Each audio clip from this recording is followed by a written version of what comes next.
I used to work for billing and payment services in the administration. And I got my PhD from the University of Chicago some years back. And there was a scarcity of jobs. And I told my bosses when I got the job in billing and payment services that I'd make a deal with them. I collect a lot of money, try to, student loans basically, if they would give me a 4-day work week, 4 10-hour work days. They did. And I used those, the Friday, Saturday, and Sunday that I had off to write. And I was able to write, in the years I was with Billing and Payment Services, 4 books, the last of which caught the attention of the Berkeley and caught the attention of the department. And they wanted me to come here, and the rest basically is history. So I've taught here basically since 2003. Most days I get up at 5:30 in the morning, not on the weekends because I like to have fun on the weekend. I work on books, writing, and so forth. And I also work on the lectures in the morning. And when I give a lecture, my goal always is to make it as interesting to the students as it is to me, to make the students feel as enthusiastic, as compassionate about history as I do. The whole notion of lecturing, I think, is to teach the students something, to learn. That's the bottom line.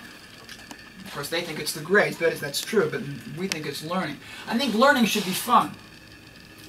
Learning is best achieved when students can relate to the instructor when the instructor's head is not buried, say, in notes and reciting dry material. That happened to me in graduate school a lot of the time. Got to make history come alive to students, not appear as dry statistics.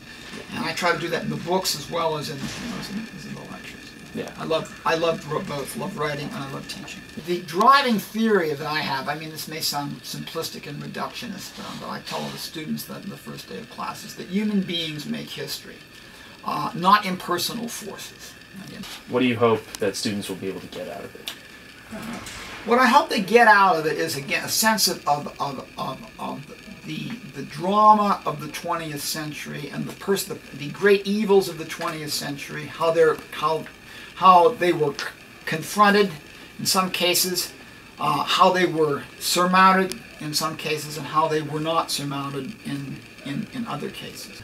I was interested in history from the time I can remember walking and breathing.